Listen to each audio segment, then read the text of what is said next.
Welcome to the Delingpod with me, James Delingpole. And I know I always say I'm excited about this week's special guest, but I totally am. It's Mark Devlin. Mark, I can't believe it's taken us so long. You're a hero of the rabbit hole. Well, it's very kind of you to say so. It's very kind of you to invite me on the show. I have heard you say that you're excited about every guest you get on, but I do appreciate the welcome. And as you say, we live very close to each other. We discovered this a while back, so it would have been madness not to do a show face to face, given that we're in the same vicinity. It totally would. I'm going to take the opportunity to ask you all the really annoying questions that everyone asks all the time about Mark Devlin, because you've cornered a particular niche in the market, which is that you've enlightened us about the darkness within the music industry, and in the process, you've kind of ruined a lot of music for us. I mean, That's what I do. Yeah, it's cruel, isn't it? I mean, even Kate Bush. That's true, isn't it? Even Kate Bush is a not altogether a goodie. Well, yeah. I mean, any prominent household name artist that everyone's heard of will have had their fame and their fortune and their success facilitated for them by those that can make this kind of thing happen. So, of course, Kate Bush, being a successful artist and very prominent as she's been, will be no exception to that rule. I do make a joke at the public talks that I do that if I've not pissed off your particular fondness for a nostalgic attachment to a certain act, then please be patient, I will get around to yours eventually.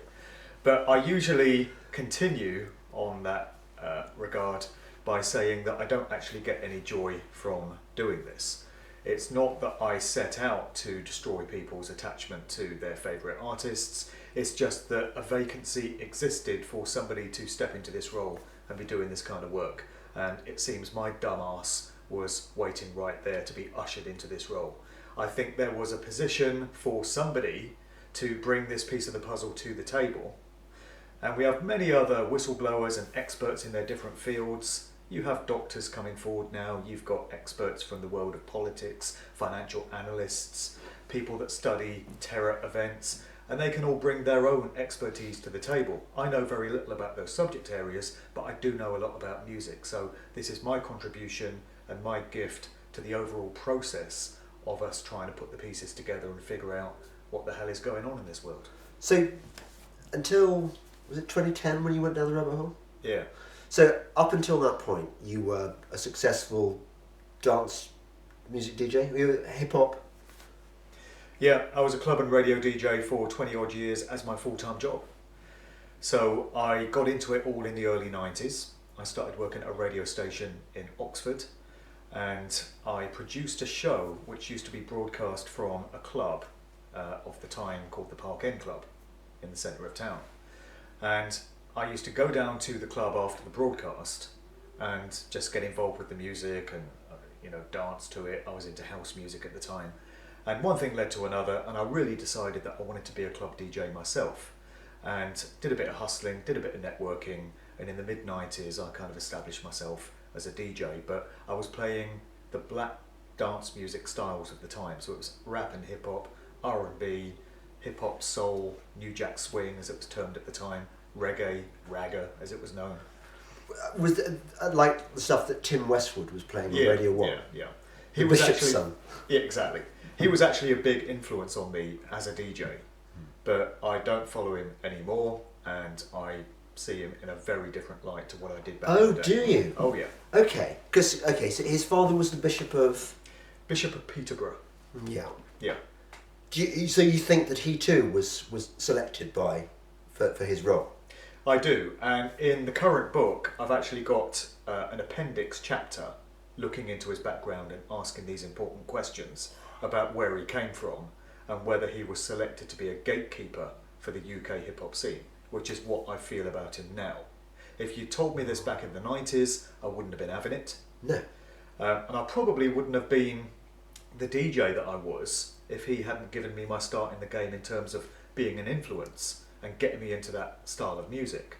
But as we've discussed in a separate chat, the universe places us right where we need to be. Yeah. And it's clear to me now that my main role in life was not to be a DJ. It was to be doing this work that I'm doing now. That was a preparatory period that got me the skills and the experience that I needed to bring to the table for what I'm now doing. Very interesting.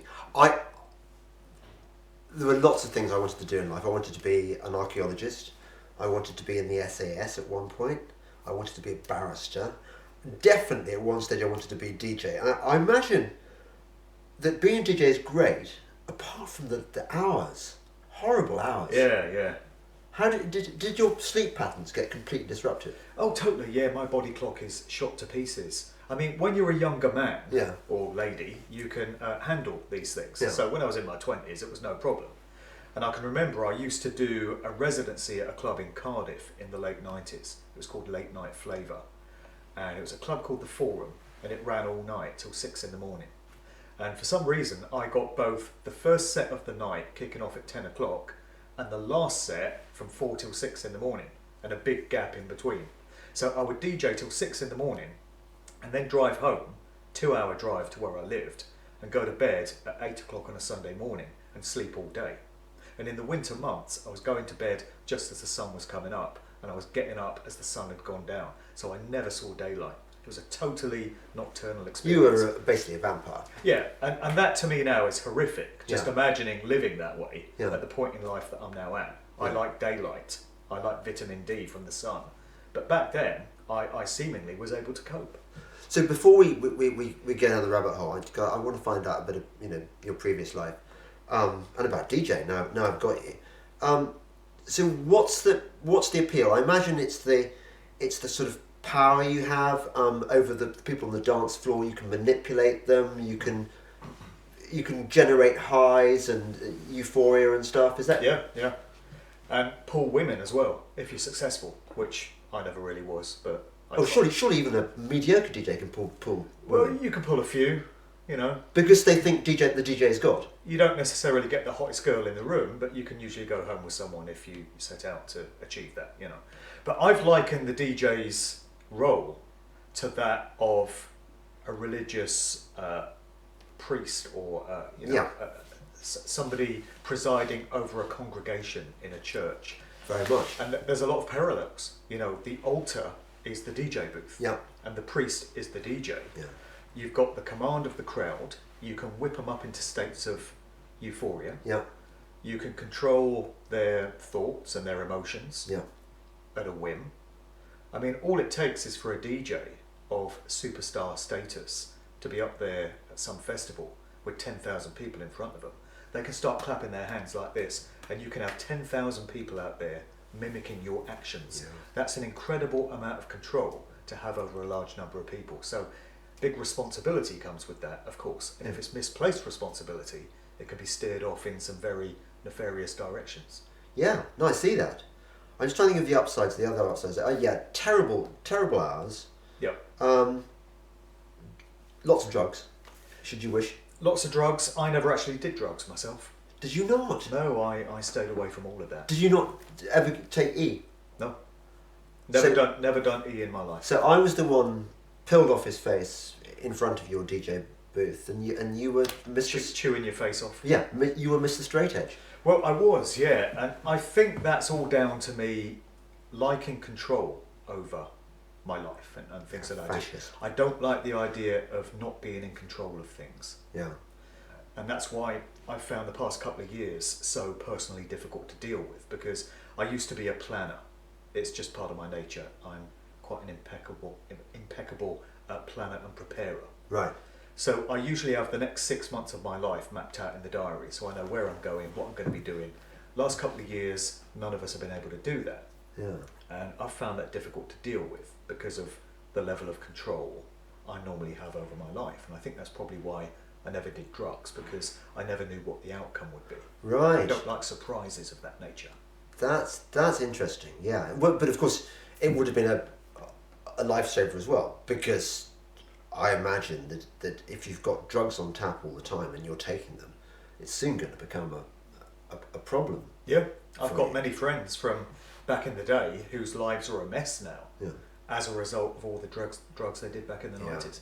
But it's an interesting thing because while I've never done things like and manufactured artificial stimulants, Yeah. at this stage in my life, I'm very open to the idea of doing entheogens. What, so DMT and stuff? Is that? Yeah, Yeah. ayahuasca and such. Yeah. You know, if I got offered an experience like that Yeah. in the right conditions, with a shaman present, Yeah. and you know, just with everything as it should be, Yeah. I would actually be very open to that now because of the journey of self-discovery. Well, you'd that see I the grey hear man. that leads to. Yeah. They all see the grey men, apparently. Oh yeah. Yeah. Everyone who's done DMT sees the little grey people. Okay. Because there are these parallel. I gather. So yeah, very interesting that you think, and I don't doubt it, that you were selected on a kind of in my own case I call my holy mission from God, and you were on a similar mission to inform.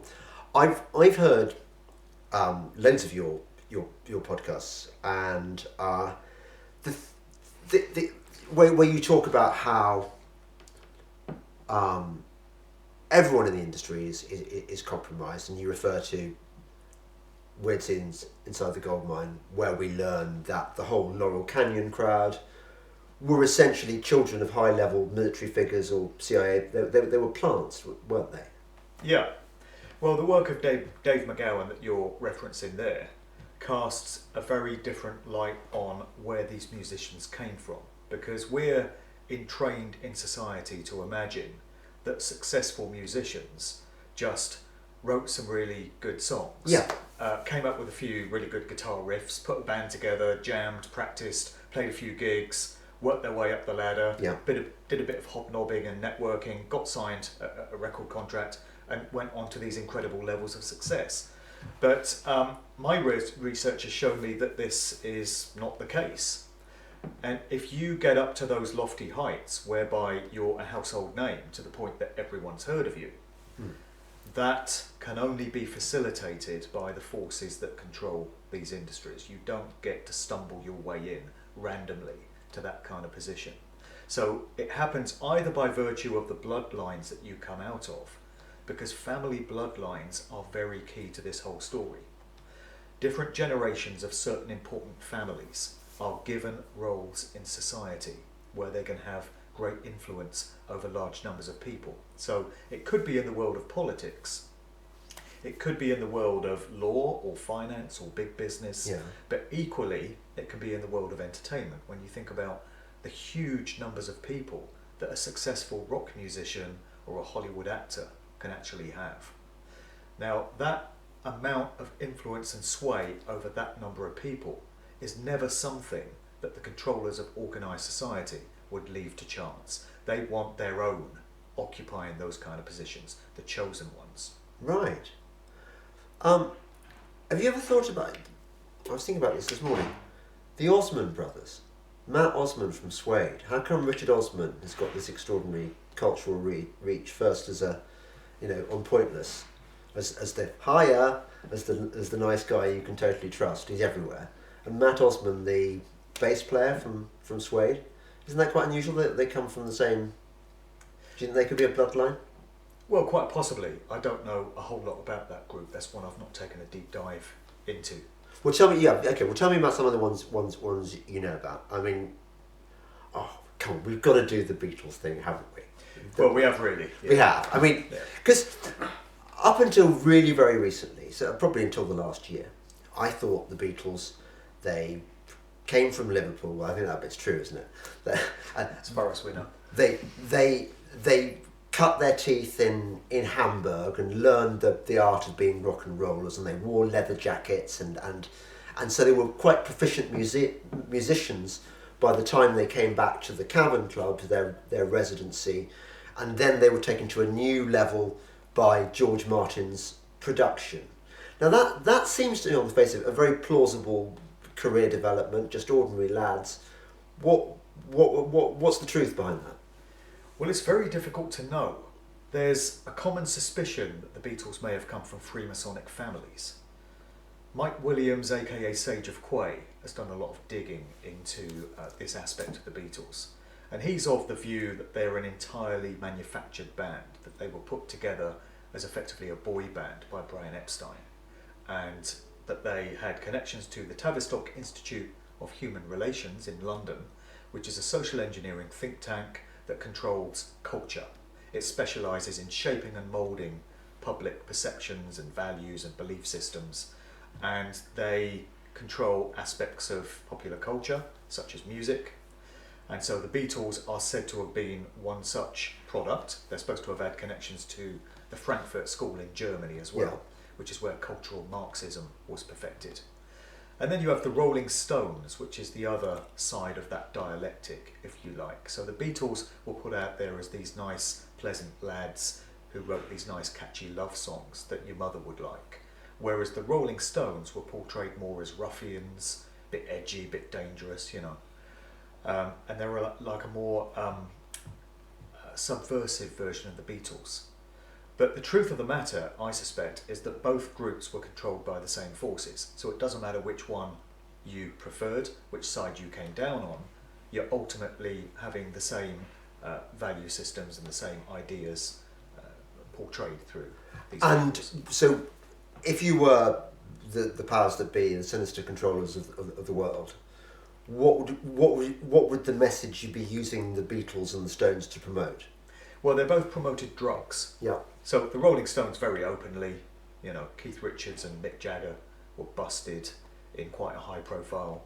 Yeah, the Marianne Faithfull one, who breaks a butterfly upon a wheel. Yeah. Marianne Faithfull is from an interesting bloodline, incidentally, the Masok bloodline, out of the Austrian-Hungarian Empire. And that's where we get the term sadomasochism. Okay. And that's where Marianne Faithfull comes from.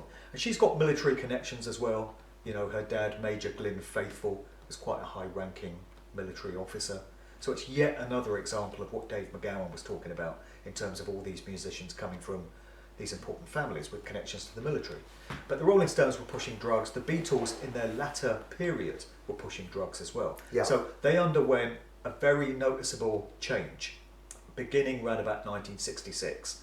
So prior to that, it was all songs like She Loves You, I Want to Hold Your Hand, innocent, pleasant songs. Then in 1966, they started to get wildly creative and experimental with the likes of Tomorrow Never Knows. Then in 1967, you get Sgt. Pepper's Lonely Hearts Club Band, a Magical Mystery Tour. And it's all happening at the hands of George Martin, their master producer. Yeah. So he completely changed their sound and brought in these grand orchestras and all these different layers of production. So the Beatles became a studio band after 1966 and stopped touring. This ties into the Paul McCartney death rumours, which I'm sure we'll get into. Yes. But the Beatles, by that point, were starting to push LSD. And this was in line with the influx of psychedelia and the counterculture in terms of the way that was playing out in Britain. So over in America, you had LSD everywhere, occurring very frequently at the hands of the CIA, it turns out, who were putting this stuff into the music festivals and the hippie communes and such. And over in Britain in those times, you had the swinging London scene, which kicked off around about 66, Carnaby Street, Twiggy, David Bailey, all that stuff. Yeah. And the emergence of Pink Floyd, the early incarnations of Pink Floyd. And the Beatles were very much a part of those cultural changes. And all of this would have been occurring at the hands of social engineers, because that sort of thing doesn't happen without their input. They have their fingerprints all over it. So the Beatles started pushing LSD. Paul McCartney did quite a famous interview where he admitted to doing LSD. And this, of course, is sweeping up all the fans that have been with the Beatles since day one and followed their every move. When they hear one of their idols advocating for doing these mind-altering drugs, they're going to want to give it a go themselves. And that was always the agenda. And they do write a song called Lucy in the Sky with Diamonds. Exactly. Which, was it accident? Exactly. They sort of denied it, but... Yeah, the cover story was that John Lennon's young son Julian came home from school one day and he'd drawn a picture of this girl floating through the sky. Yeah. And he said, oh, that's Lucy in the Sky with Diamonds. And it just happened to have the initials LSD. Yeah. But it's just a coincidence and nothing to worry about. Exactly. And of course, you in America, you've got the Grateful Dead, whose main purpose is to push LSD for the CIA, isn't it? That's right. They were CIA assets. Jan Irvin has done a lot of good work in this area. Gnostic Media, as he used to call his company, I think he calls it Logos Media now, and Joseph Atwill. They've really delved into the Grateful Dead. They've shown connections to the CIA, connections to the Bohemian Club, which runs Bohemian Grove, connections to the Century Club in New York, connections to Freemasonry. And the thing about the Grateful Dead is they were obviously pushing those counterculture values, and it was subverting the whole hippie flower power dream and making sure that entire narrative was being controlled and didn't go off in unwanted directions. But the fans of the Grateful Dead used to be referred to as deadheads, which when you think about it is not an entirely flattering term. And it speaks to the morbid mockery of the fans of these genres that the controllers have. They Yes. see fans of those kind of groups as deadheads. They see us, the masses, as useless eaters. They use these terms for us. And Yeah. sometimes people walk right into them. So Grateful Dead fans would proudly proclaim, "I'm a deadhead." The thing I can't quite work out, because we're dealing with ultimately with psychopaths here, but call them the cabal, whatever. Are they doing this stuff? Are they messing with us because they just enjoy the shits and giggles of tormenting us, or are they trying to achieve something more than that? Why did they introduce drugs on a mass scale? Well, I think to a very large extent they do like to morbidly mock our profanity as they see it. So they like to taunt us, and they like to subvert our value systems in whatever ways they Yeah. can.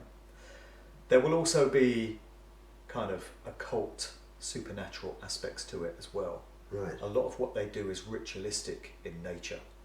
A lot of these stage shows that we get. In recent years, you've had examples like the US Super Bowl halftime show and the Grammys and the MTV VMAs, and these shows are absolutely replete with dark occult imagery, and they're flashing that into the subconscious minds of the general public and enabling an energetic connection to be going on between what's portrayed on the stage and those that are soaking up and absorbing all of this symbolism. But this has been going on forever as well, and more simplistic versions of those events include things like the Rolling Stones at Altamont in 1969, a very infamous concert of theirs, where a member of the audience, an 18-year-old lad by the name of Meredith Hunter, was stabbed to death by Hell's Angels, who were doing the security, so that went well, Yeah. at that event. And the band were performing while this was taking place, and 3 other people died at that event as well. We've had different variations on this. A more recent example would be the Travis Scott concert, Astro World, Yes. of just a few weeks ago in Houston, Texas, where several members of the audience are said to have been trampled or crushed, according to some accounts. It appears to have been an energy harvesting death ritual. Yeah. And I think from time to time they like to do these. It's all part of their sick, twisted belief system. They are psychopaths, as you pointed out. They're also Satanists, Luciferians. They're practitioners of dark occult ritual, magic and sorcery, basically.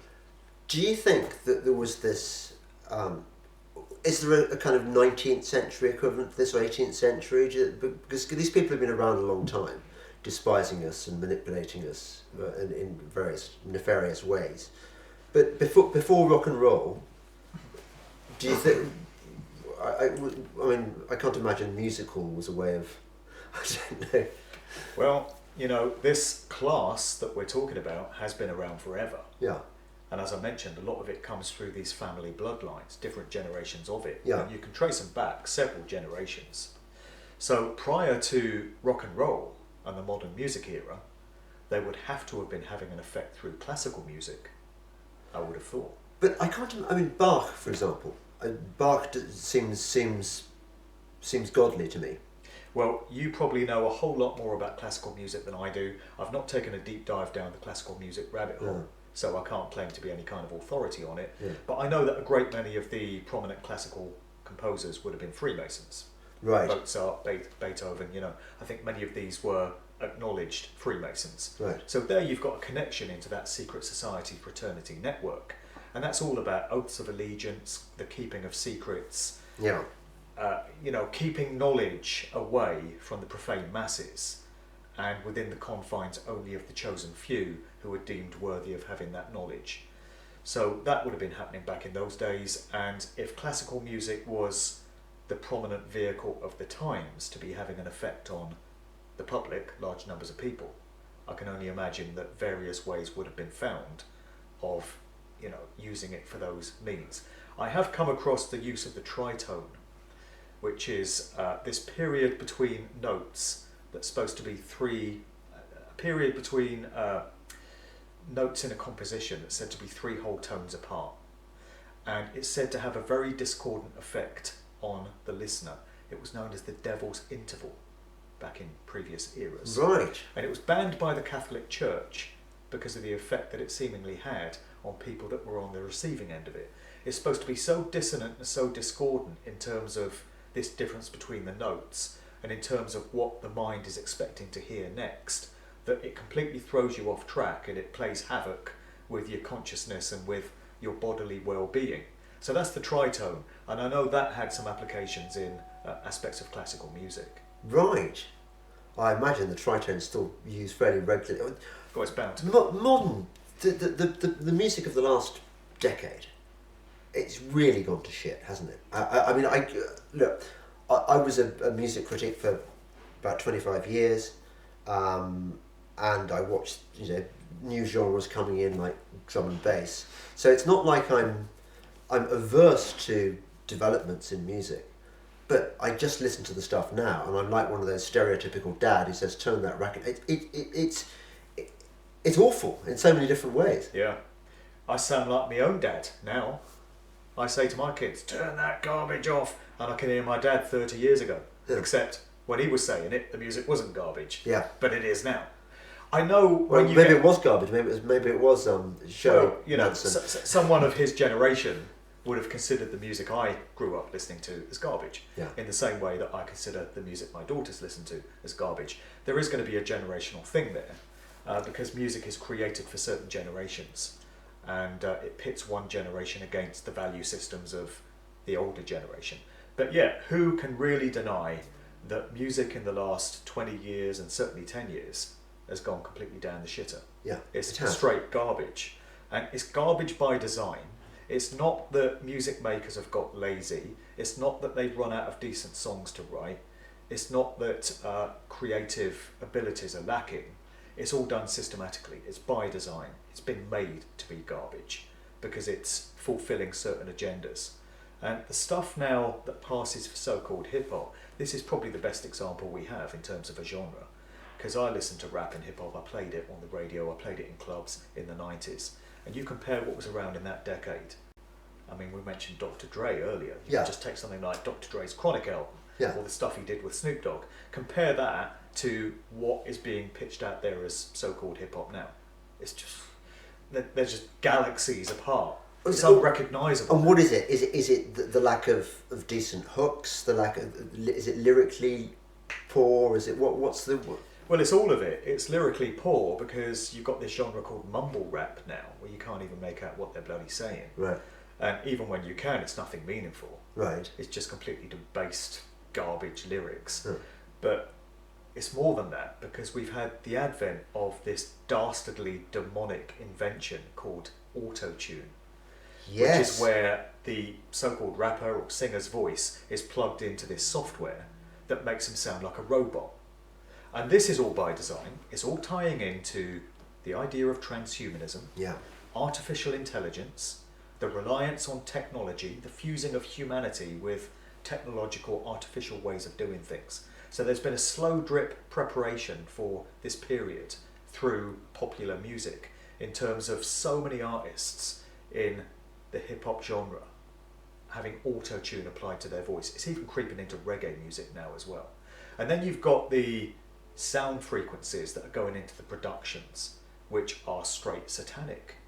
There's a lot of truth to the idea that sound frequencies can be used to cause great harm and do great damage, like the tritone that I mentioned earlier. Yeah.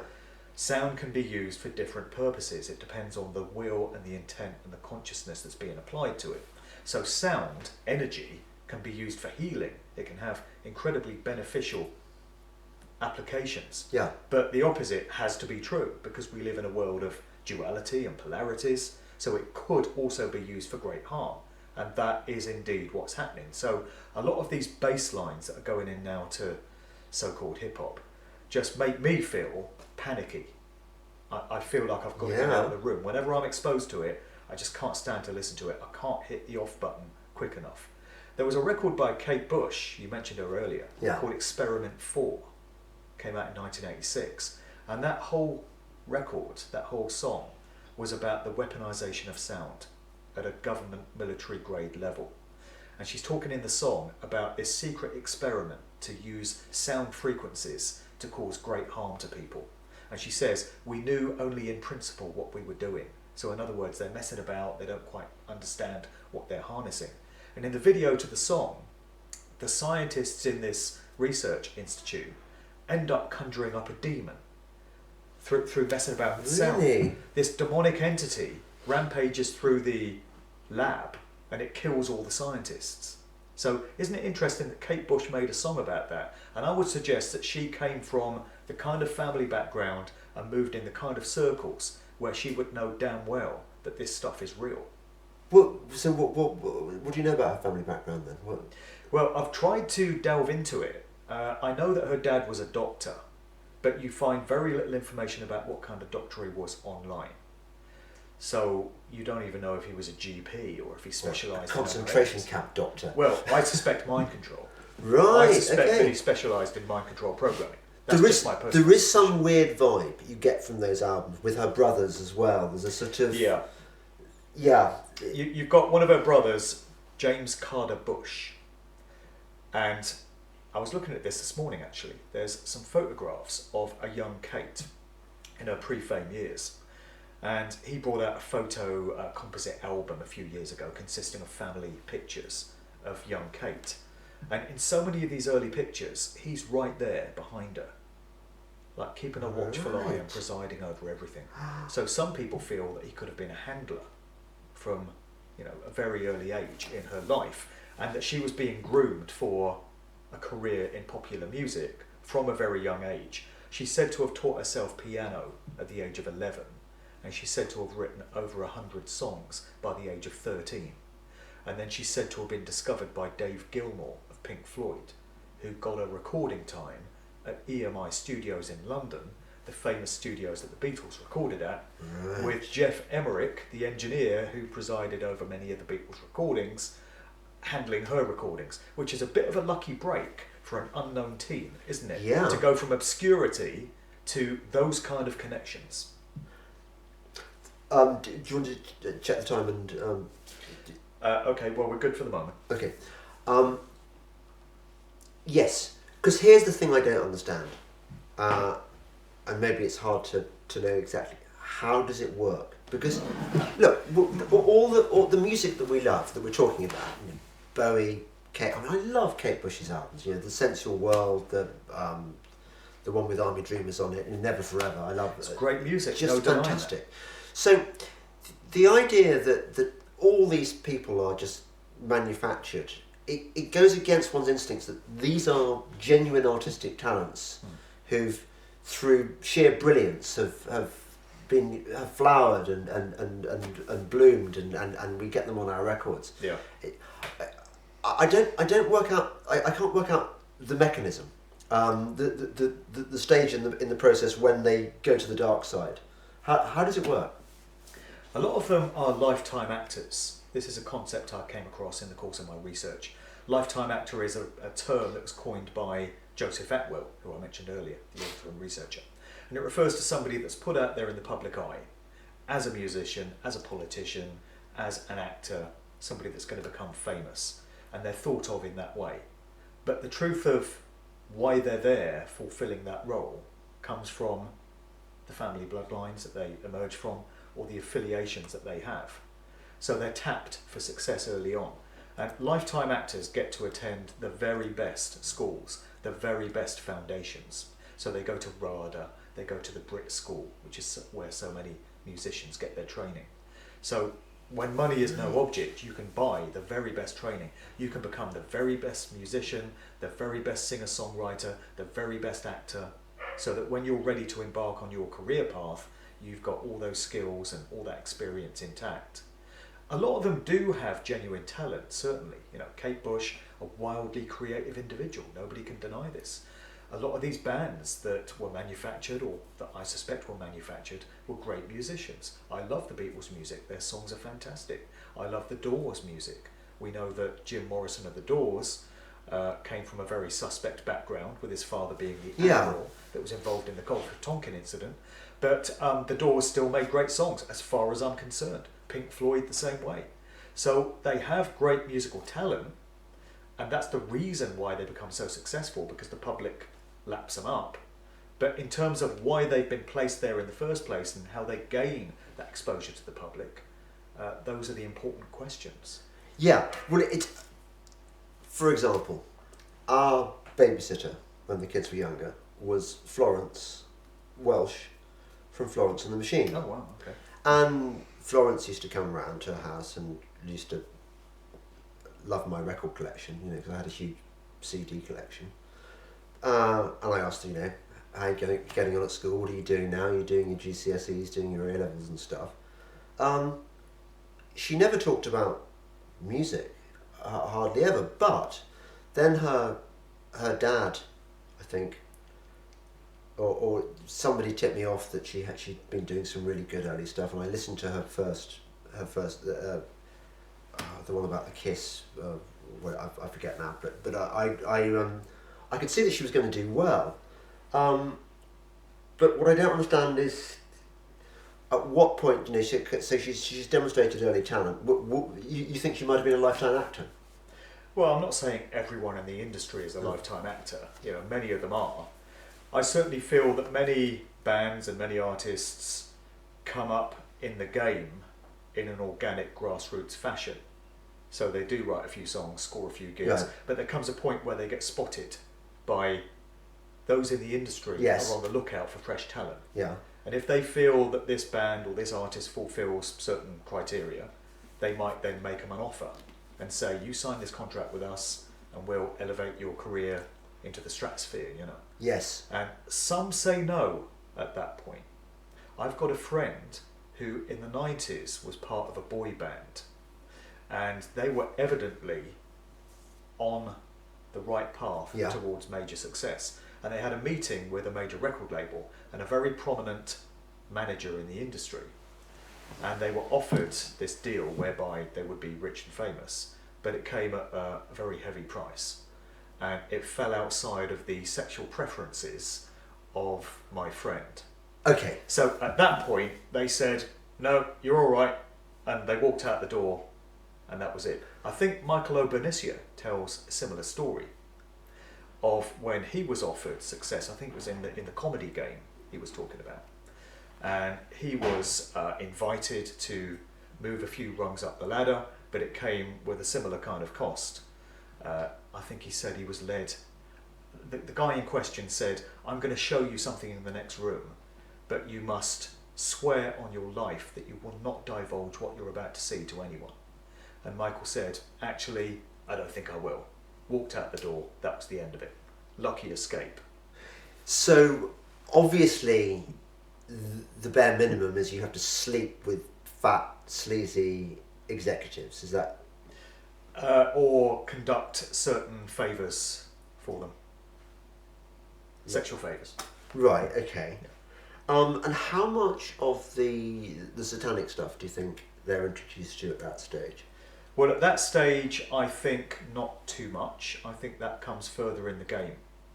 I think a lot of these groups sign that contract because they're so gassed up, they're so excited about the idea of becoming famous and earning all that money and having yachts and mansions, that they're only too quick to sign the contract. But once they have, it becomes apparent what it is they've signed up for.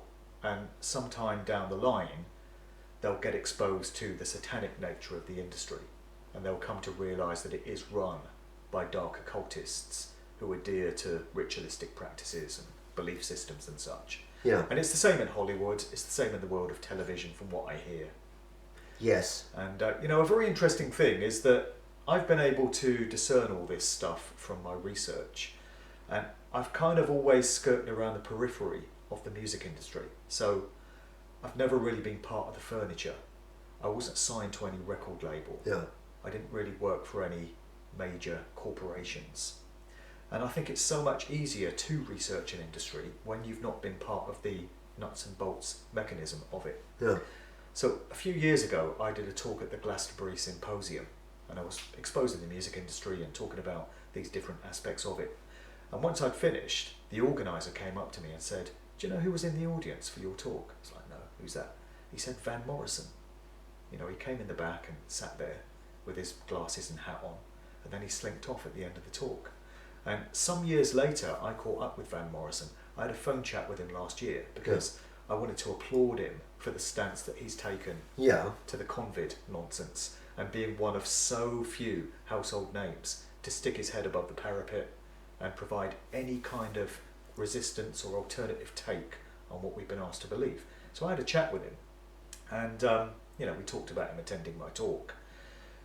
And at the time, he seemed very shocked and very surprised at some of the things that I was revealing about the satanic nature of the industry. And I was thinking, how can someone who's been 4 or 5 decades in the industry have not seen this? Yes. How can he not know about this? And I think sometimes you can be so close to something that you don't see it. You have so much invested in that industry and your part in it that you don't see some elephants in the room that other people might see that have no dog in the race. Yeah. You're just observing from an outside perspective. I think it's easier for me to pick up on these things than somebody that maybe has worked within the industry machine. And that's what's made my work so interesting. And I also think it would have been so much more difficult for me to be doing this work if I had become part of the industry furniture. So if I had been affiliated to one of the major corporations. I was listening to Mark Passio recently doing an interview with Sean McCann, a good friend of mine.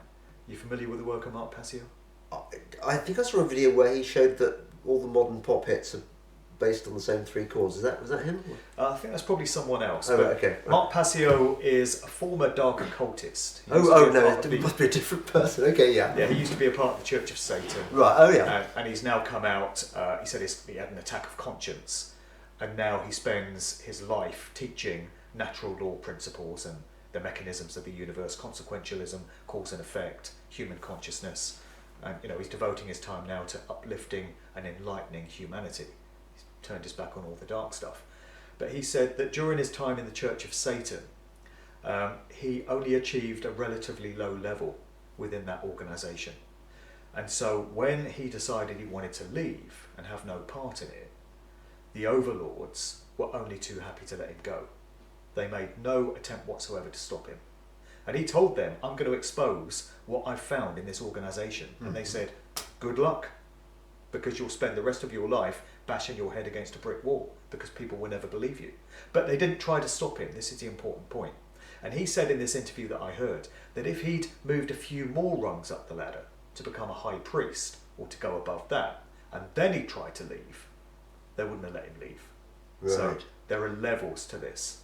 And if you know where the bodies are buried, to coin a term, they won't let you go and communicate that stuff, because you might take the rest of them down with you.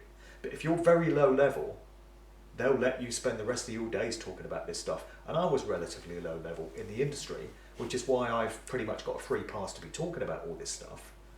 And it's very fortunate, because if I'd moved a few more rungs up the ladder, I wouldn't have been allowed to be doing all this. Yeah, what's your theory on that? The Altamont Child's video where he's showing everyone, all the kind of Freemasonic, satanic symbols that you find in Madonna concerts and Lady Gaga especially concerts, and every rock star seems to have posed for these. They do. Which would lead one to believe they get initiated quite early in their careers. Yeah, well, there comes a point in their success where they're instructed to start employing all this symbolism. And, in many photo shoots, they'll be told by the photographer to put your hand over your eye like this, make this symbol, do this sign, a lot of them won't understand what they're doing. Right. But That makes those that sense. have directed the photo shoot or have commissioned it will know what it's all about. And it's a little calling card. It's letting those with the eyes to see know who controls these industries, and it's letting them see that this particular artist has now been inducted, and it is part of the Even if they haven't been inducted, in fact, because they're just doing what the photographers told them to. Yeah, they're under the control of the industry. I So they're now see. a completely manipulated act. That's what it's communicating. And in decades past, nobody would have understood what these signs and symbols mean. So a band doing a photo shoot in the 80s where it's all this, they would have no clue what they're doing. And the record buying public that picked up their record sleeve in HMV or whatever and took it home with them would have no idea why the band doing those poses either. It's only in recent times, with the advent of the internet and the ability to do the kind of research that we now can, that we can now gain a comprehension Right. of what all that stuff means. So we know it's connected to Freemasonry. We know it's secret society, mystery school symbolism. Yeah. We know that it's all about oaths of allegiance and keeping of secrets. It's all about their satanic, morbid mockery of the profane masses. We know all this now. The cat is out of the bag. Have you seen that photograph of Jimmy Stewart? The young Jimmy Stewart. What's he doing? Doesn't surprise me. But it's extraordinary because you think of Jimmy Stewart. Look, he got a DFC, he was a war hero. He was in Yeah. It's a Wonderful Life. It's Yeah. how could he be? But Oh, well, Hollywood actors, it's no different to musicians. McGowan in his book showed how all these prominent 60s musicians had connections into the world of the military through their fathers, but it was no different in Hollywood. You could look at all the Hollywood actors of the time, and there's just connections for days into the military intelligence, Ivy League universities, aspects of the government, the Defense Department, the Pentagon, the CIA, the FBI, just goes on forever. do you think that Johnny Cash's late career is explicable in terms of regret? That you see that with some artists that they want to renounce their satanic past and, Yeah. and find an accommodation with God. Yeah. And you really see that, I think, with songs like, the Hurt video. And, Yeah, Johnny Cash did that 9 Inch Nails song. Yes, Hurt. Hurt. He does seem to be full of regret. It comes across as a man facing his mortal demise and, having great regrets over some of the deals he's made in his life. The Bob Dylan interview that he did with Ed Bradley, where he talks about having made a deal with the chief commander, Yeah. as he calls it. And then Ed Bradley says, the chief commander of this world? And he says, of this world and of the world we can't see. So he's talking about making a deal with the devil. It's the Faustian bargain, this concept that comes up time and time again in entertainment. And I think we've seen an aspect of an artist of advanced years considering his own mortality and regretting what it is he's been a part of in recent times with Eric Clapton. Yes. So Eric Clapton has made some public comments expressing his deep regret over having taken do we mention it? Do we mention the word? Oh, what? Well, yeah, go on, say it. What the sheep farm lads call the arm spear. The arm spear, yeah. The triple dart finish. So Eric did this documentary with Oracle Films where he's going into his experience at the hands of the arm spear. And he's saying that he was sort of coerced into taking it by his doctor because he's of a certain age and there's been this pressure in society to go out and get one of these arm spears. It's the responsible thing to do, don't you know?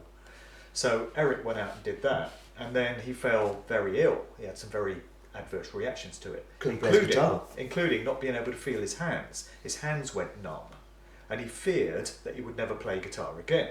So he's very open about this in this film. Yeah. And he did a song with Van Morrison called Stand and Deliver, where he's criticising the outrages of these lockdowns that have been introduced and just criticising the entire official stance on the C word. And he's done another song along those lines as well. And Eric is coming across to me as a man who is trying to atone for some of the things that he's done in his past career. Yeah. Because there's a few episodes in his career, such as his young son Connor fell to his death from a window This is a in thing. a skyscraper. isn't it, that often these celebrities, be they rock stars or actors, lose siblings or children or... Yeah. What's that about? Well, many researchers feel that in exchange for engineered success in a certain career line, the participants are required to give up their firstborn children as a sacrifice, as a blood sacrifice. I go into this in my Musical Truth Volume 1 book in quite some detail in terms of how the idea of blood sacrifices in exchange for fame and fortune play out. And I've given many, many examples of what appears to be this dynamic. But one thing that was interesting to me researching this is that it's not just in the world of music that we get this. You get it in the world of politics as well. And there were 3 successive British Prime Ministers, Tony Blair, Gordon Brown and David Cameron, and they all lost their firstborn children. Whoa. In the case of Blair and Cameron, I think it was a firstborn son, and with Gordon Brown it was a daughter. But I find that quite interesting. What are the odds of that happening mathematically to 3 successive British Prime Ministers? You know, that's great misfortune, and one incident of that would be tragic enough, but it happens with 3 successive PMs. It's quite interesting because this is a kind of satanic inversion of something you see a lot in the Bible. You get injunctions, I think, to what is it in Proverbs? Honour the Lord with thy substance and with the first fruits of, I can't remember how it goes, but there is a tradition, isn't there, in the Bible of your firstborn is God's, but you don't have to sacrifice him. But in Satan's case, you do. Right. I think, for me, my understanding of everything you say has been deepened by realising that the devil is not an imaginary thing. He's real, and black magic does enable you to get the trappings of this world, to get sex, drugs, rock and roll, and above all, power. It's real. So you can see why when these people sell their souls at the crossroads, they do in return get their side of the deal, which is that they get worldly success. Yeah. And they get dragged off to hell at the end of it. But and they're quite open about it. Many of them, you know, they express regret. Kanye West had a line in one of his freestyles where he said, I made a deal with the devil, it was a crappy deal, at least it came with a few toys like a Happy Meal. And it's not just firstborn children that many of these artists seem to lose. Often it can be family members like mothers. And in Kanye West's case, he was very close to his mother, Donda. And she died very unexpectedly. She went in for some cosmetic surgery and she died on the surgeon's table. And that's what prompted Kanye to make his album 808s and Heartbreak. oh, okay, He also- which I like and you don't. Yeah. He also split with his fiancée of the time, Alexis Pfeiffer. And he's said to have gone to a very dark place as a result of these 2 events. And he did some soul searching, and that's what caused him to come out with 808s and Heartbreak, which to me is a very dark and disturbing album, and it's full of Autotune. It is full of Autotune. You're right. I was thinking, when you just going back to the Autotune thing, I suppose Kraftwerk have a lot to answer for, because Yeah. they were the sort of beginning of us embracing our inner computer, weren't they? Our inner... Yeah. They were the pioneers of transhumanism in music, really, Yeah. and they inspired so many other artists through the use of synthesizers. But they were pushing the sort of imagery we're getting now through artificial intelligence. Back in the 1970s, they were forerunners of all of that. You know, they inspired Daft Punk, who have kind of carried that on. And you can think of many of these synth acts that came out, Jean-Michel Jarre even, And Gary Newman. Emerson, Lake and Palmer messed about with synths, Gary Newman, and then all these new romantic synth pop bands of the 80s. It all stemmed from Kraftwerk, and when they do interviews, they all pay tribute to Kraftwerk for sparking that interest. And have you looked into the Kraftwerk background with it? I need to do more on Kraftwerk. Yeah, I need to look into them some more. I think in think terms you of do. who they are. I was thinking also, Nick Cave's son died tragically.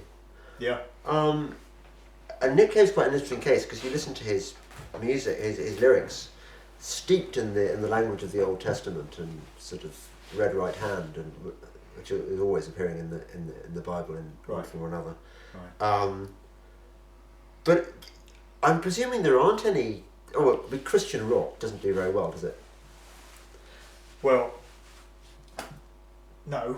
And I'm wondering where all the Christian rock artists have been these last couple of years. Because we've had, or we're living through, the biggest attempted genocide and population reduction in the history of humanity. Yeah. Yeah. If ever there were a time that the voice of musicians and artists of all creative pursuits was needed, it's now. Yeah. So my questions include, where are all the punk rockers that are supposed to be anti-establishment? Yeah. Where's all the acid house ravers from back in the day that were partying illegally and sticking it to the establishment? You know, where are they? Because they claim to be against, these values. Where's all the rebellious rock artists, heavy rock guys? And where are all the Christian artists? Where a striper? Who are supposed to stand for moral value systems and to oppose evil and presumably tyranny and things of this nature. So where are all of these musicians? What's the point of having a public profile and having a following in the millions if you're not going to use it at a time when it's needed more than any other? Yeah. I can't speak for the DJs, but I can speak for the people who are off their faces on pills in fields, because I was one of them. And I reckon we've actually been better than most. I mean, the kids have been absolute crap, the 20-somethings. But I think Generation Rave, quite a lot of the people I meet on the marches in London are of an age, so I don't know, maybe all those Well, that's good. I'm love obviously not bumping into them myself, Oh, right. so it's good that you are, because I'm not seeing many old faces from the rave scene standing up for what's right in these times. Yeah. I can imagine many of them have hit middle age and they've maybe got some concerns for their health. Maybe their mental health isn't as great as it could be as a result of what they used to get up to back in the day.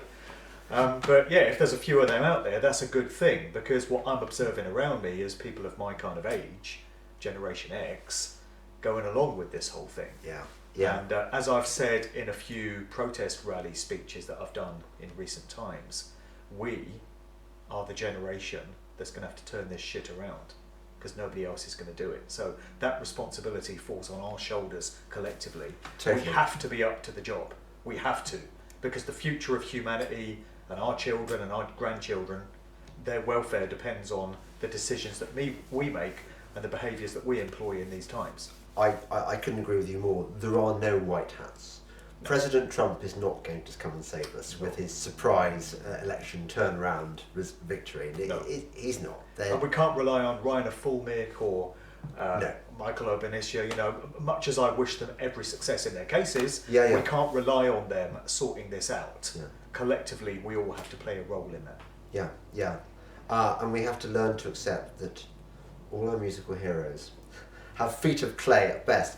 I was thinking, we mentioned Johnny Cash, and and Eric Clapton actually, kind of showing late career repentance, and Bowie kind of went the other way.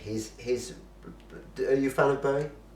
Used to be, yeah. His Black Star album was essentially saying, look, I've made my bed, now I'm going to lie in it. And it was a kind of Luciferian stroke satanic album, wasn't it? It didn't try and sort of make his peace with God or anything like that. No, it was putting the lid on a career that had been steeped in dark occult symbolism and the pushing of agendas, thinking back to his very early days, of Ziggy Stardust and the glam rock era, pushing androgyny, that's what it was. Yeah. The blurring of the genders. And it was one of so many agendas that we've seen pushed through music over the years. He played his role in that. Yeah. I loved his music. I thought he was a creative genius in the same way that Kate Bush is. The Black Star album was very dark, as you say, and it had all the overtones of a man preparing for his own journey into the next world and accepting that his mortal life had come to an end. Yeah. But whether it did or not, kind of remains in doubt because a lot of people feel that David Bowie may not have died at the time we're told that he did in January 2016. That really was an unfortunate year for musicians, wasn't it? Because you had David Bowie in January, George Michael turns up dead in bed on Christmas Day of 2016. You had Prince, died in April of that year, and so many other musicians. Yeah. But when it comes to David Bowie, a lot of people feel that... Do you remember that Sky News interview? Have you seen that? Where they wheeled out that guy Jack Stephen? Not the one we were talking about the internet, a different one. Yeah, this was a Sky News bulletin on the day after we're told David Bowie has died. Okay, yeah. And they bring out this guy by the name of Jack Stephen. And he's said to have been a music industry executive that Bowie used to work with back in the 70s. And he's given his tribute to Bowie, and he's saying, "It's as if a little part of me died when I heard the news." Now, the interesting thing about Jack Stephen is, first of all, there's virtually nothing about him on the internet. There's one other video that I've been able to find. And in this video, he looks completely different to how he does in the Sky News Bulletin. The striking thing about him in the Sky News Bulletin is he looks just like David Bowie. He looks like you could imagine Bowie to have looked if he's undergone a bit of a makeover, combed his hair down, removed his contact lens or had his dodgy eye fixed, you know. He looks very, very similar to Bowie, and he sounds like Bowie. And so some people feel that Bowie's death may have been in some way faked and may have been a hoax.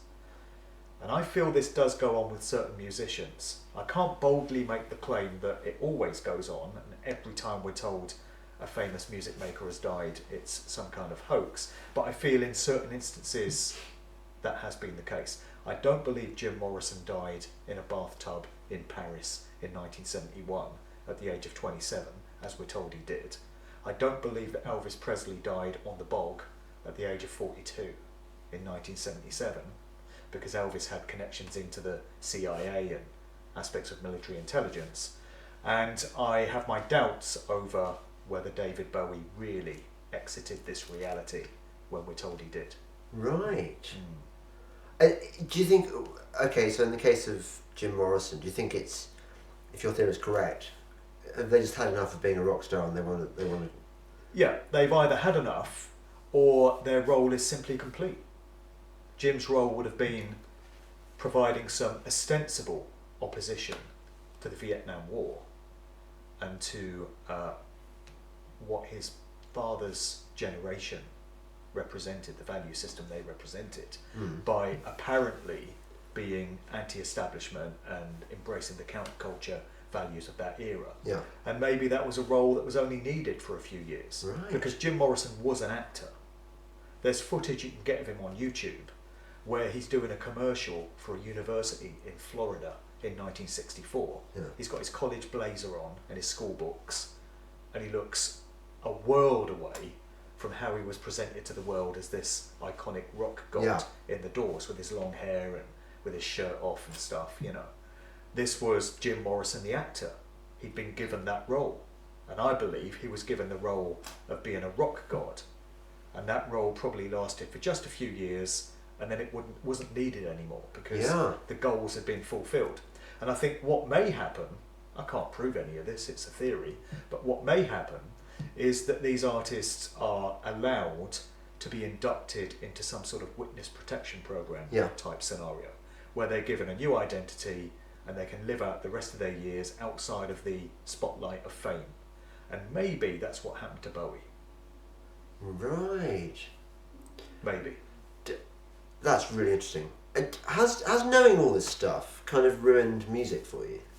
No, I get asked this question a lot, and it doesn't ruin the music for me, because for me, a great song is always a great song. It doesn't matter who may have written it, it doesn't matter what agenda it was designed to fulfill. If it's a great song and it sounds fantastic, then it sounds fantastic. Yeah. So I can still enjoy the music of the Beatles, even though I don't believe they're the group we thought they were. Yeah.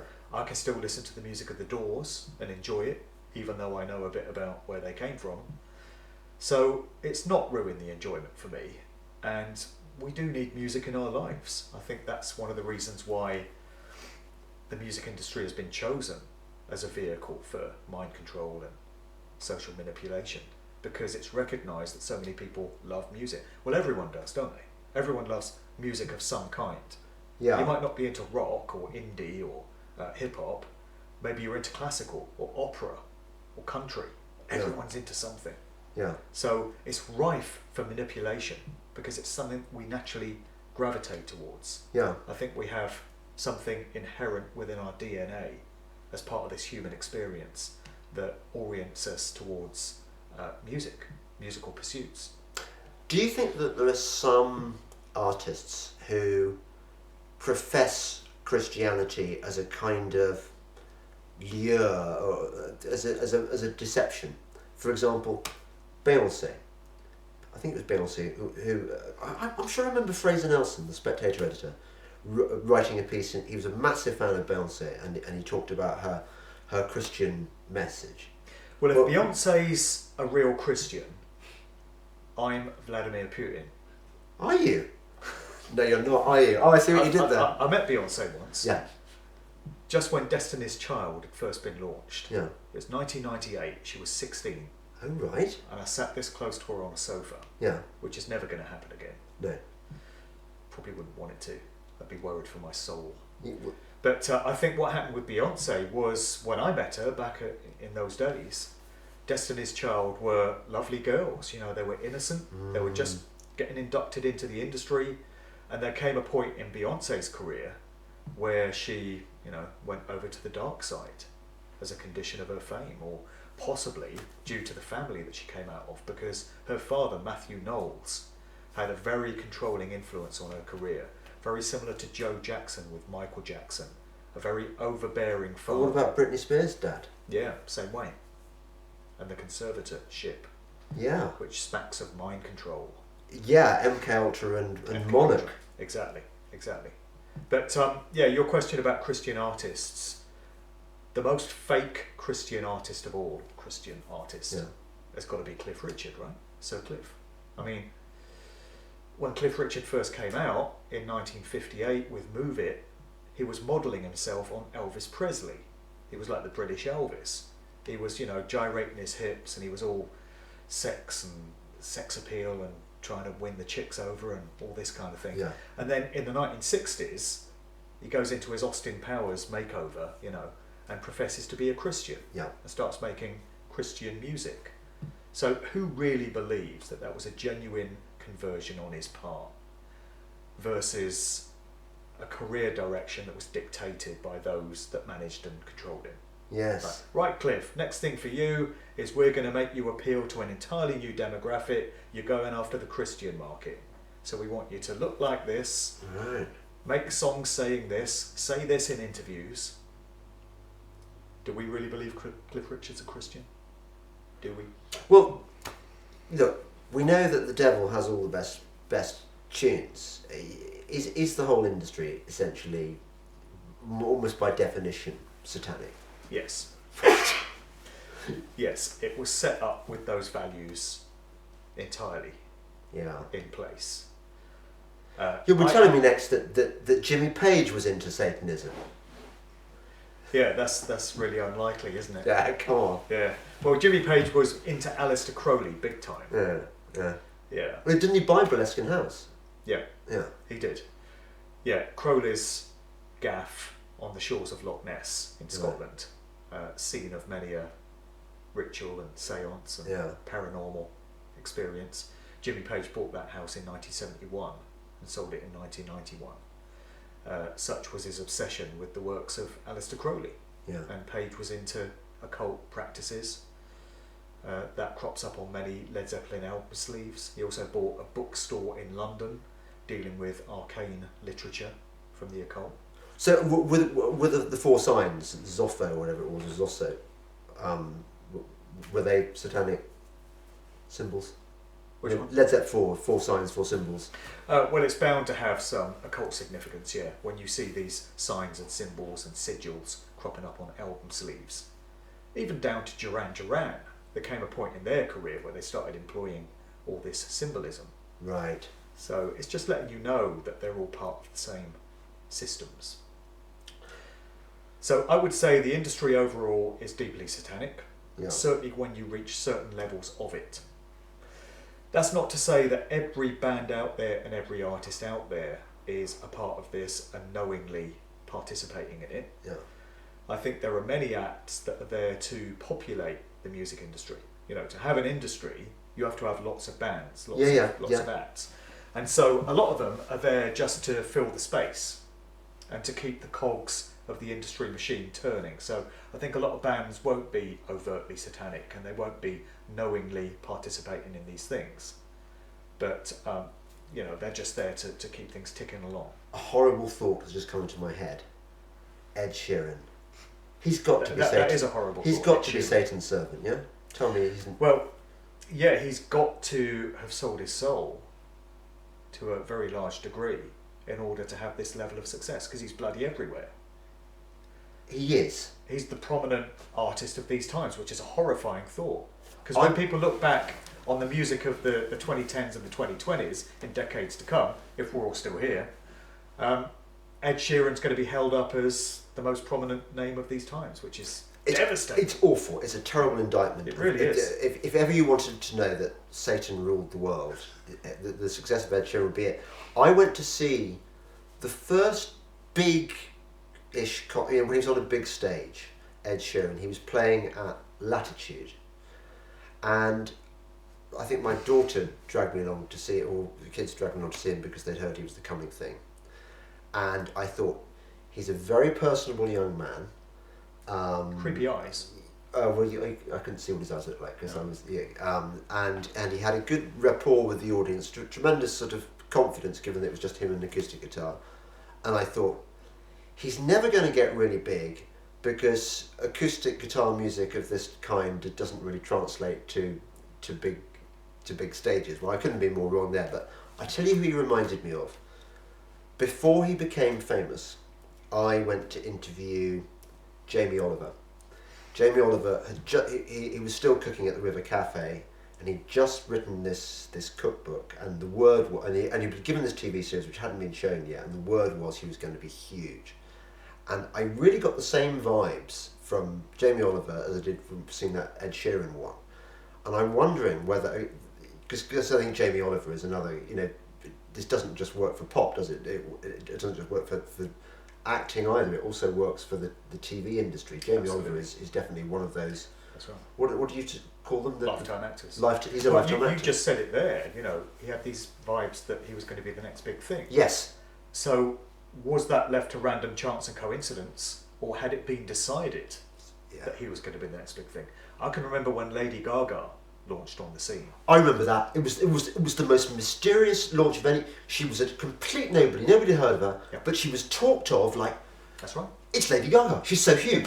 And the phrase I kept hearing was, "She's going to be the next big thing." Well, if the general public choose whose records they want to buy, how could it have been known ahead of time that she'd be the next big thing? Surely it could have gone either way. Yeah. But if it's already been decided that she's going to be the next big thing, because these things aren't left up to the general public to say who they like, yes, they have their heroes served up on a plate to them, then of course it can be known. And then we find out that Lady Gaga just happens to be a cousin of Madonna, who just happens to be a cousin of Celine Dion, who just happens to be a cousin of Ellen DeGeneres. They're all related.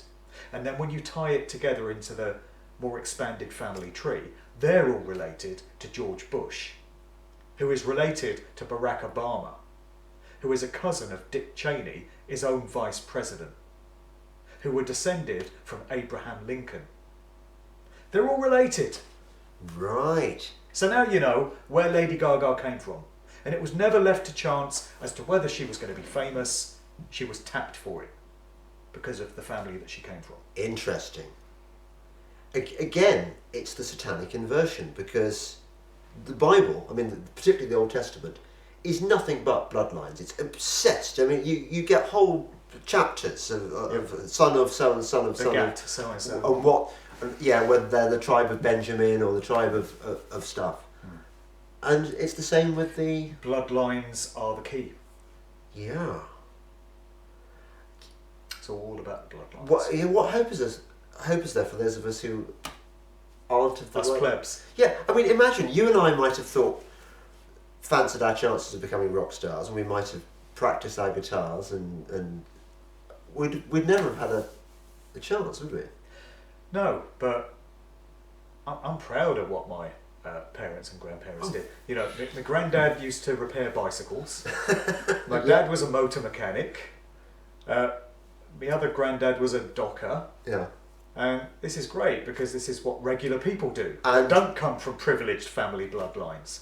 We wouldn't be saving the world, would we, if our father had been the captain of the destroyer in the Gulf of Tonkin incident. That's right, that's right. It's a reminder of our innate humanity. Yeah. And the fact that we're authentic human beings.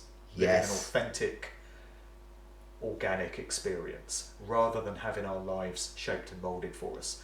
You know, you and I did another interview where we were talking about Boris Johnson and David Cameron and people of this ilk, and how they effectively have their lives mapped out for them, because it's decided what they're going to be.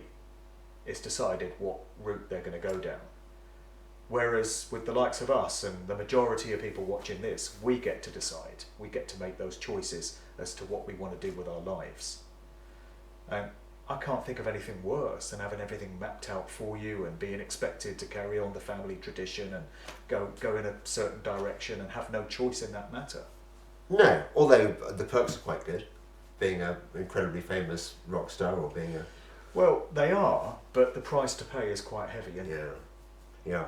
Now, I've got to ask you a very important question, and this is going to be a clue to my question. See if you can work it out.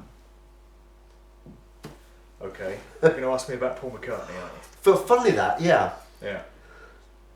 Is he Paul? What do you want to ask me? Well, you know, Is he alive? No, I want the 101, because I really don't even know what the theory is. So Paul is dead and got replaced by the original Paul McCartney got replaced by a fake Paul McCartney who was called Billy Shears. Billy Shears. Yeah. Okay. So in a nutshell, the conspiracy theory is that the original biological Paul McCartney died in 1966. According to most accounts, it was in a car crash. According to most accounts, it was on 9/11 of 66. So opinions differ as to whether that's September the 11th or November the 9th. Right. But either way, it's supposed to be 9/11/66. The evidence that's often put forward for it comes in the form of a book titled The Memoirs of Billy Shears, which purports to be the autobiography of the individual who's been playing the public role of Paul McCartney since 1966. According to many researchers, the original McCartney was gotten rid of as part of some satanic occult ritual. All right. And the individual that's replaced him was originally called William Shepherd, or William Campbell in some versions, known colloquially as Billy Shears. So when you have on the Sgt. Pepper album the lyric, "May I introduce to you the one and only Billy Shears," Yes. it's supposed to be them unveiling to the world the replacement McCartney. So many researchers feel that this is a very real thing, notably Mike Williams, Sage of Quay, who's done multiple shows on this and really taken a deep dive into the research. My own stance on it tends to change every time I bring out a new book. Right. Not to sell the book, No. but just because I've come to look at things in a different way. So in the first book, I was documenting this Paul is dead conspiracy theory and looking at all the symbolism that is supposed to point to McCartney having been replaced. Yeah. And there are so many examples The of it. bare feet on the Abbey Road album. Yeah, the Sgt. Pepper album is full of clues.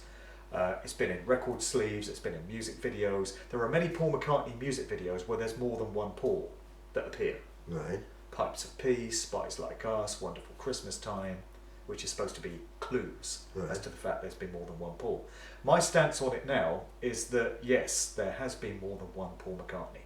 So there's been more than one individual that has been served up to us as Paul McCartney.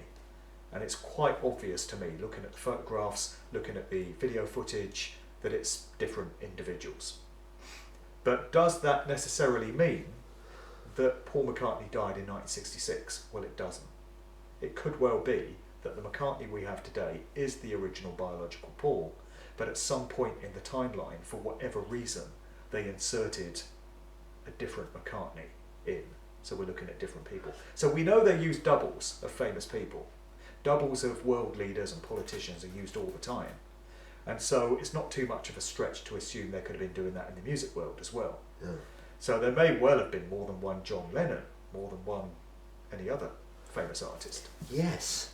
Maybe they got the one Paul McCartney to do the really shit, embarrassing stuff, like crap. Paul McCartney wrote Obladi. He wrote the Frog Chorus. Yeah. Wonderful Christmas Time. Wonderful. Yeah, exactly. Yeah. Ebony and Ivory. Crap. Paul had his work cut out. He also wrote the Liverpool Oratorio. Yeah. And then you had good Paul who wrote what? Lsd and yeah. Hey Jude. Yeah. Lady Madonna, all that good stuff. Eleanor Rigby. Yeah. He would have written. Yesterday, yeah. Yeah. It is a very deep and complex subject, and I wonder whether the individual that most people think is biological Paul, looking back to the 1960s. So, oftentimes Paul McCartney had a fatter, rounder face when you would see him, and he was shorter than the other Paul. The Paul that we had at the time of Sgt. Pepper, who did that interview about LSD, was taller and had a longer, thinner face. And to me, is an entirely different individual to the other one. And people seem to think that the taller Paul with the longer, thinner face is the imposter. But what if that's the real Paul? And what if the one with the rounder, chubbier face is the one that they inserted in for a time to be the double? So I wonder if it's that way round, and if people may have got it twisted. Because there's evidence to prop up all of these arguments. Yeah. You can find it if you're looking for it. I wonder who's... Well, the daughters must know who their dad is. Well, everyone must know that's in McCartney's. This is the close. thing. How do they keep this stuff secret? Well, you get the same question about how the perpetrators of 9/11 were able to keep it secret. People say, oh, if that was a conspiracy, somebody would have blabbed, somebody would speak about it. But it's compartmentalisation of information, isn't it? A need-to-know basis. And then when you get into the realms of the music industry, populated by the likes of Paul McCartney, you're getting into Freemasonry. You're getting into secret societies and the keeping of oaths, swearing of oaths, where you swear not to divulge secrets upon pain of death, apparently.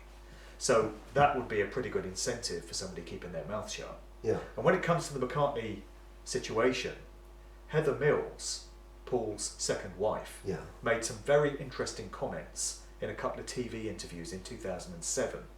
One of them was for TVAN in Britain, and the other one was for Access Hollywood in America, where she said words to the effect of, she's discovered a devastating secret about somebody she's very close to, somebody she thought she could trust.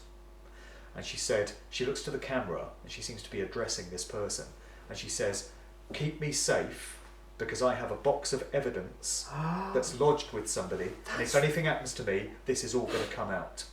And she says she feels deeply betrayed, and she's not talking about infidelity. So what could that mean?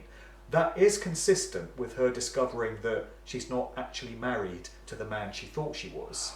She thought she'd married Paul McCartney, she's married somebody else. It is consistent with that, but it's also consistent with her discovering something else devastating about it. But either way, she made those comments in 2007, and don't know, is it just me, or has Heather Mills not been on telly much lately? She hasn't. I haven't heard anything from her from that day to this. Heather is dead. Or not. Well, she runs a vegan cafe in Brighton. Right. Now. Yeah. Well, she was the one who turned... Who was the one who stopped... It was Heather, wasn't it, who stopped Paul smoking dope? Apparently so, yeah. But maybe she picked the wrong Paul. It could have been... Now, before we go, you can reassure me at least that the dance music industry is exempt from all this. There's nothing satanic, is there, about the invention of dance music or the way it's used? Well, it depends which aspects of it you're looking at. So, my personal favourite genre of music within dance is soulful house, soulful uplifting house. So that's what I play now. Right. A lot of it's inspired by gospel music, actually. Okay. A lot of it comes out of gospel traditions, and it's very euphoric, uplifting, beautiful music that really puts you on a high. Yeah. And to my thinking, that genre has remained untouched by the hidden hand. It's still pure. Yeah. There aren't many other aspects of dance music that I can say that about, sadly. Trance kind of speaks for itself, it's all in the name. Yeah, it's my favourite. Right. And then you've got happy hardcore and techno and these different styles of dance music. Yeah, And techno. a lot of these are very intrinsically linked to drugs, to the drugs of choice. Yeah. You know, they're best enjoyed when you're on a high. Yeah, The absolutely. music is created with that in mind, with a dance floor full of people tripping their tits off in mind. And I think a lot of that has kind of gone down a pretty dark route in terms of bass lines, productions, sound frequencies, same way as hip hop has gone. Yeah. And then I've got a few questions about the whole acid house rave scene, how organic that was after. Well, actually, tell me, because that was when I grew up, I was made to feel terrible by old punks that I hadn't been there when punk was born, because it was like the most amazing thing. And you'd also meet people who'd been there in the late 60s, and if you hadn't seen the 60s, you know, the drugs were so much better. But the one youth trend I was very much part of was the birth of the acid house scene. I didn't go to Shum, but I went to Enter the Dragon, and I went to Love at the Wag, and I did actually have a Smiley t-shirt. I did have a red bandana, so I was there. And the story we were told was that the DJs went out to Ibiza, and they sampled the Balearic bells on there, and they played The Testimony by the Finny Tribe, and then gradually this mutated into, Danny Rampling, and Danny Rampling's one of us. He is. I've become good friends with Danny Rampling in the last couple of years. You know, in Musical Truth Volume 2, I asked a few questions about the acid house rave scene. It's like, did we actually witness a reboot of the 1960s counterculture for a new generation? Yes. Only this time you had ecstasy instead of LSD, you had electronic dance music instead of psychedelic rock, and you had these raves instead of these hippie festivals. To me, it was the same thing, just repeated 21 years later. It was even called the Second Summer of Love, after the first one. And all the visuals and all the flyers were the icons were from the 60s. Yes. So the official story is that these four DJs went out to Ibiza. It was Rampling, it was Oakenfold, it was Johnny Walker and Nicky Holloway. Yeah. And they supposedly had this amazing experience at Amnesia, dancing under the stars, doing this wonderful new drug and bringing all that culture back to Britain, started their own clubs. And as I say, I've become quite good friends with Danny Rampling. I did a show with him a few months ago. I bump into him at a lot of the London protests. He's always out there on the front line. He is one of us, as you say. And, Danny's take is that whole thing was very organic, grassroots. And after all, he was there and I wasn't. Yeah. So I am an outsider. And I'm not going to contradict anything that he's got to say. Yeah. Because to me, he seems like a very sincere individual. Got to know him quite well. Seems like a beautiful soul to me. Yeah.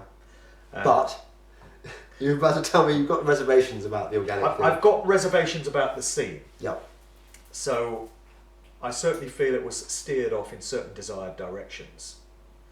And it led to the birth of the super club scene. So after the warehouse parties and the acid house raves in Fields, they eventually got outlawed, the criminal justice bill and the Castle Morton event and all this. And it was all to pave the way for the birth of the super clubs, Ministry of Sound, Gatecrasher, Cream, these sort of clubs, where everything was pushed indoors onto licensed premises on controlled terms. So you didn't have maverick promoters in a field with 10,000 ravers. Now it was all in a club that had to have a license and be monitored and all this kind of thing. And I just think it was a way of controlling everything and introducing the music and just steering youth culture off in a certain desired direction. It's very interesting you say that. There's an experience I had which is very, very vivid. It must have made a real impact on me to be so memorable. I'd been to various clubs and had a good time, and then for the first time I went to the Ministry of Sound, and it had been going for a while, and I did not like it at all. And I remember seeing Jamie Palumbo, who ran the Ministry of owned the Ministry of Sound, I think, created it. He's a baron now. Is he? Baron of Southwark. And he was standing on the balcony, and he was surveying the clubbers, and he was looking at us like we were useless eaters. The contempt. I've rarely seen such a manifestation of evil as I saw in his the vibes he was giving off. You know how occasionally you catch a whiff of of brimstone, and there I saw evil. I thought it was a very dark, ugly place, the Ministry of Sound. Wow. Not good at all. Well, he was a very unlikely candidate to start a nightclub. You know, coming from the aristocracy, and you'd imagine him becoming a banker or a lawyer or something like that, not running a seedy club in Elephant and Castle, you know, hanging out at 3 o'clock in the morning with drug-taking plebs. And then you've got the name of the club, Ministry. Yeah. With those governmental establishment overtones, Ministry of Sound. Sounds like something out of George Orwell's 1984, doesn't it? Totally. And completely, again, the peace and love vibe of the Ibiza scene. So to sort of extend your theory, they took this rather beautiful thing and they used it for their own ends. Well, that's what they do, isn't it? Yeah. I mean, with the 60s counterculture, I think the very germ of all of that was probably a very noble thing. Yeah. It was young people of the time that were opposed to war, they were opposed to colonialism and all these establishment values. Yeah. And they wanted to create something new. Yeah. And they wanted it to be steeped in the ideals of peace and love. Yeah. And the establishment can't have that. They can't have peace and love flourishing because they stand for the very opposite of those values. And when they see a scene about to evolve of that nature, they have to get their own people in there to steer it off in desired directions and stop it from flourishing organically. Yeah, well, because I mean the ecstasy scene was having an extraordinary effect on the football terraces, for example. I mean, I used to meet former football hooligans in clubs who were saying, "Oh yeah, I used to be I would have smashed your face in, mate, if you see." And now you're hugging them. Yeah, you're hugging them. Yeah. There's another question. Where's all the bloody football hooligans in this whole thing?